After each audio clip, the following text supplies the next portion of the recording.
We went down to Gippsland. We helped the guys down there protest against the old growth logging that goes on, which shocked me.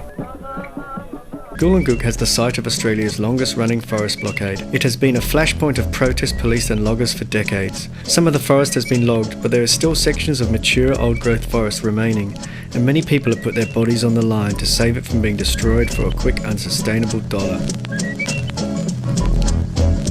Whitey greenies, dreads and beanies, parting lentils and chewing blue meanies. Think you can stop me from doing me job?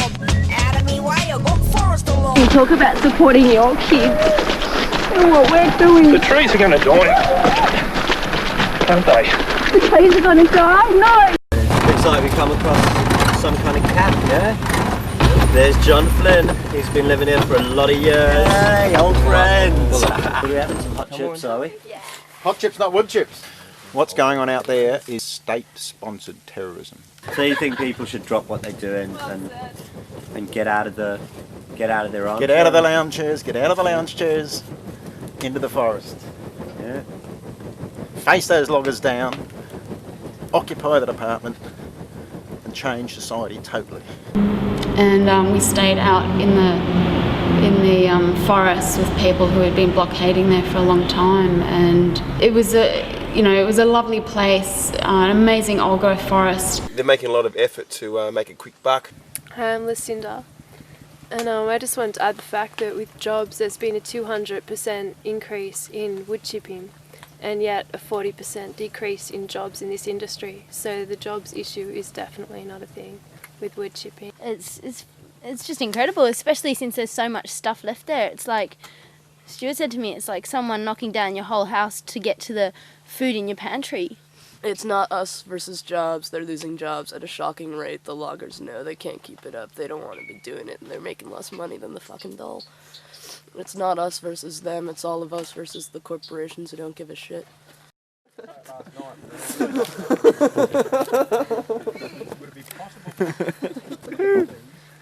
Okay, we're in Goolengook block with the crew, and we're going to go up to the coop and have a look.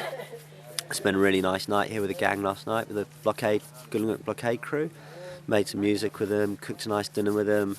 Everyone got on really well. It was a vibe, and I really think that's a lot of what our trip's about, is making connections and taking our music around and just taking some cheer about. Everybody seems to be just happy to have some company here. And after they burn, bracken comes up, and then this scrappy, really skinny eucalypt monoculture, sort of plantation factory really it looks like. If you walk through it, there's fuck all alive on the forest floor. Compared to the old growth where you also get lily-pillies, vines, tree ferns, heaps of rare mosses. They say they plant and they regen and blah blah blah after they log, and that wood is this fantastic renewable resource because it can always grow back, but old growth doesn't go back. We were walking through regrowth forest and then into the old growth forest, and we just saw the amazing transition of biodiversity and just the completely different feeling of the old growth forest. It really showed me what it is that we were fighting for.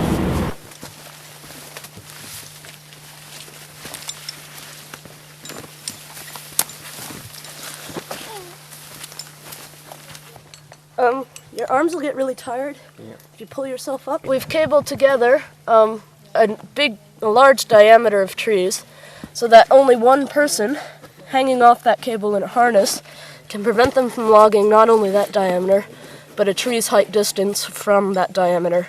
They can't cut the wire because it's all a single piece of wire. The person would fall and die. They can't cut the trees. They can't cut any trees that might fall into the wire. So basically with one person we can defend up the ridge to about there, and down to about there, from being logged.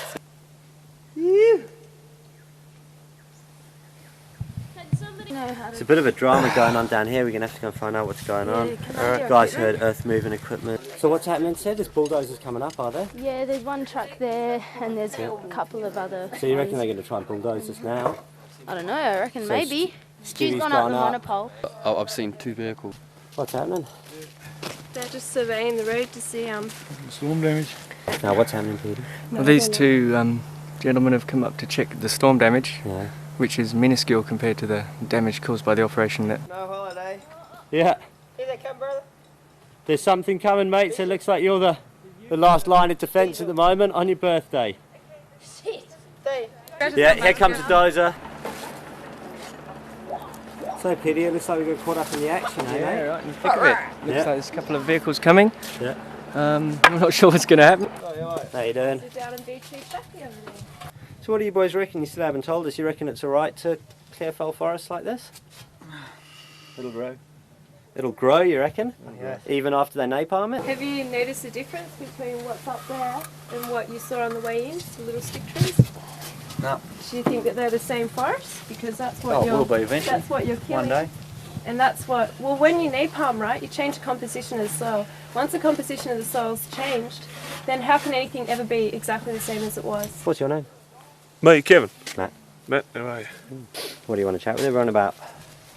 Well, first thing I want to tell you is you're in a forest operation zone and it's illegal for you to be here as a representative of the department. That's the first thing I have to tell you. The second thing is you can be removed from this area. And I suppose in saying that, are you going to move? Right, we've got Connell and Baz here lying in the bathtubs.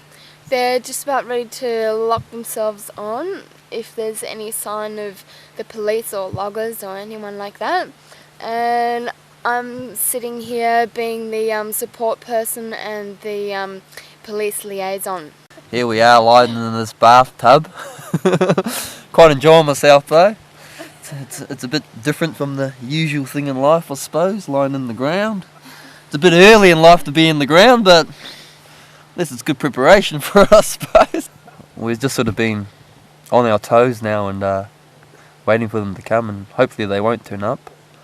But We'll be able to get off to Melbourne and do our gig if they don't yeah, turn up, won't we? yeah, we'll be able to go party in warm conditions. Well, all I can say is if you care that much for the forest, you should come out and just experience it, really. Because it's something that you should stand for, because it helps us breathe. And if it ain't here, we can't breathe. So everybody happy that you're not getting busted today? Yeah? The dozer's out of the coop.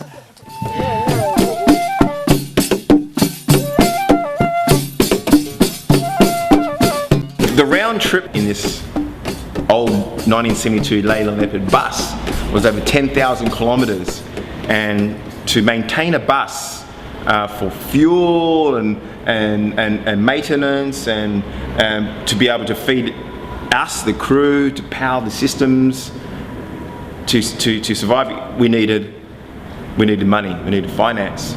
Is this you guys? What is that? What does it say? Arms away. It's a fly which riveted us in Melbourne. We haven't seen it yet. 400 megaton Jabiluka benefits supporting Jabiluka Blockade Fund, OMS Not Bombs convoy to Jabiluka.